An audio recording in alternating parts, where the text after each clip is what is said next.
भाई माइक को थोड़ा पास रखें। भाई शशि भूषण जी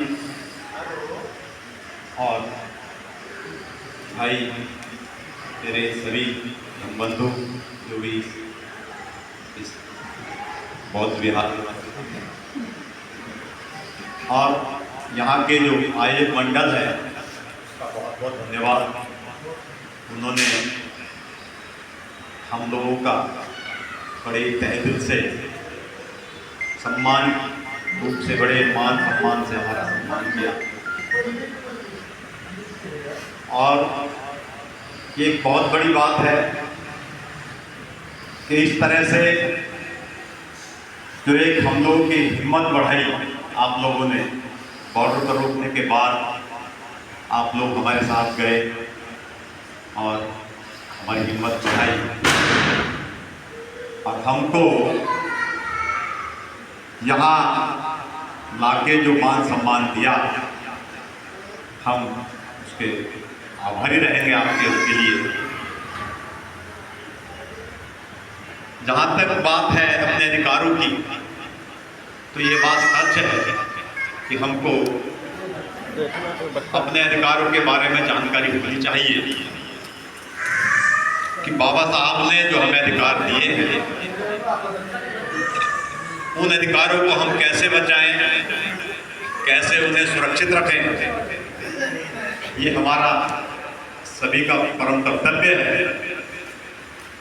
कि हम अपने अधिकारों को सुरक्षित रखने के लिए जो भी हमसे बन पड़े हमें करना पड़ेगा, करना चाहिए। और अपने अधिकारों को सुरक्षित वही रख सकता है जो व्यक्ति शिक्षित होगा। शिक्षित होने की भी एक लाइन है कि हम संवैधानिक बातों को जानें, संवैधानिक बातों का अध्ययन करें और जो भी हमें संवैधानिक अधिकार मिले हुए हैं हम उसकी चर्चा करें कि हमें क्या अधिकार बाबा साहब ने दिए, कैसे दिए बाबा साहब ने, कितनी मेहनत की बाबा साहब ने। तो ये हमारा सबका परम कर्तव्य है कि जो अधिकार हमें मिले हैं वो अधिकार सुरक्षित रहें और सुरक्षित रहने के साथ साथ हमारी आने वाली पीढ़ी को वो अधिकार ट्रांसफर हो। हम देखते हैं कि मनवादी सरकारों ने कई अधिकार हमारे छीन लिए हैं या यूँ कहें कि उनको कम कर दिया। वो कम क्यों कर दिया है? जैसे कि अभी भाई शशि भूषण जी कह रहे थे कि हम अपने घरों में बाबा साहब की बड़ी बड़ी तस्वीरें लगाते हैं, बड़े बड़े भाषण देते हैं और हम खूब दिखावा करते हैं। लेकिन जब बात आती है कहीं किसी बात को फॉलो करने की या बाबा साहब को पढ़ने की और मानने की तो हम उस बात को अच्छी तरह से फॉलो नहीं करते हैं। क्योंकि जैसे मैं यहाँ बोल रहा हूँ, अभी भाई शशि भूषण जी बोले, भाई राम मनोहर भाई साहब बोले, तो ये बोलने की जो हमें आज़ादी दी ये बाबा साहब ने दी, वो कैसे दी? आर्टिकल 19 हमें ये आज़ादी देता है कि हम अपनी बात कहीं भी कह सकें और उस बात को ढंग से कह सकें जिससे कि सामने वाला उस बात को मानने के लिए मजबूर हो। हमको तो वो अधिकार मिल गया, लेकिन मुझे लगता है अगर यही माहौल रहा तो हमारी आने वाली पीढ़ी से माहौल कहीं छिन न जाए, ये अधिकार कहीं छिन ना जाए।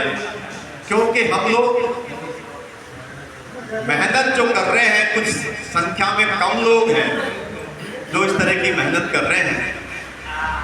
जिन लोगों को हम चुन के भेजते हैं, जो हमारी वोट से चुन के जाएंगे और हमारे अधिकारों की रक्षा करेंगे, लेकिन चुने हुए लोग जिस भी सदन में जाते हैं, चाहे वो सदन उच्च सदन हो, चाहे निम्न सदन हो, चाहे ग्राम पंचायत हो, चाहे जिला पंचायत हो, वो लोग जाके मात्र एक मूर्ति बन के रह जाते हैं।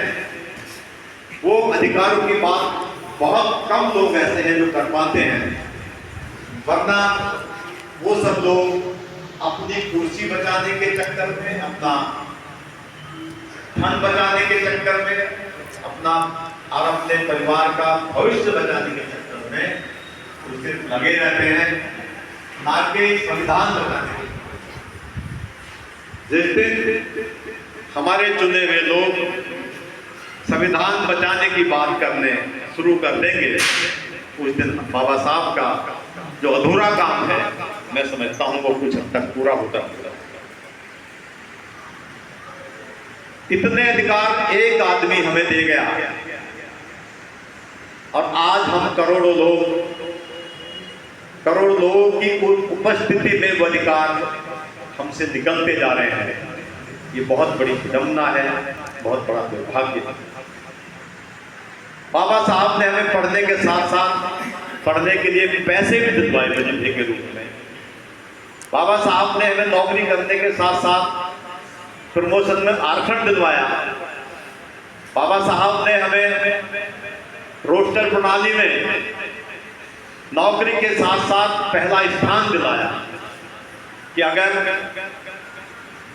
कुछ वैकेंसी निकलेगी तो उसमें सबसे पहले वैकेंसी हमारी होगी, और अगर हमारे लोग चपरासी बन के भर्ती होंगे तो प्रमोशन में आरक्षण की वजह से वो एक फर्स्ट क्लास ऑफिसर से रिटायर। तो ये व्यवस्था हमारे मनवादियों ने समाप्त कर दी है।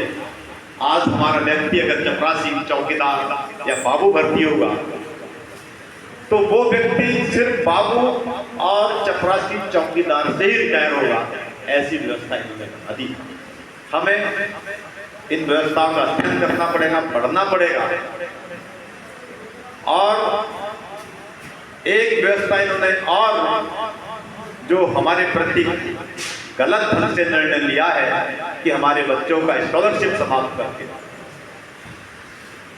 जो बच्चा हमारा स्कूल पढ़ने जाता था, कॉलेज पढ़ने जाता था, उस बच्चे को अपनी किताब खरीदने के लिए, ड्रेस खरीदने के लिए, जूता खरीदने के लिए स्कॉलरशिप के रूप में पैसे मिलते थे।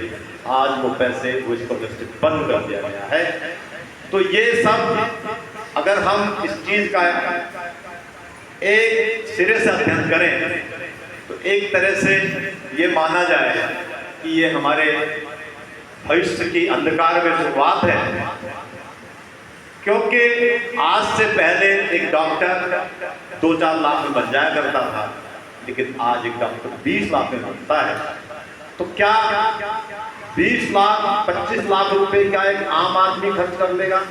तो आज हम ना अपने बच्चे को डॉक्टर बना पा रहे हैं, ना एडवोकेट बना पा रहे हैं, ना इंजीनियर बना पा रहे हैं, क्योंकि उच्च शिक्षा में आरक्षण इन्होंने खत्म कर दिया।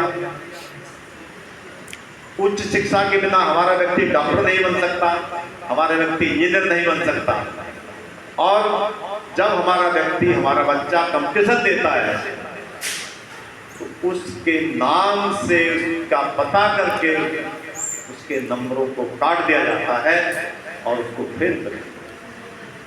बहुत सारे उदाहरण ऐसे आते हैं। अभी मध्य प्रदेश का एक उदाहरण आया था, एक बच्चे को आधे नंबर से फेल कर दिया गया था जज बनने से।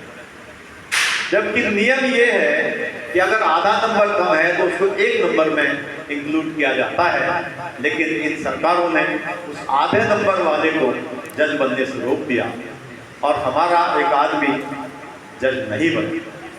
तो किसी को 1 नंबर से रोकते हैं, किसी को आधे नंबर से रोकते हैं, और हमारे जो चुने हुए लोग हैं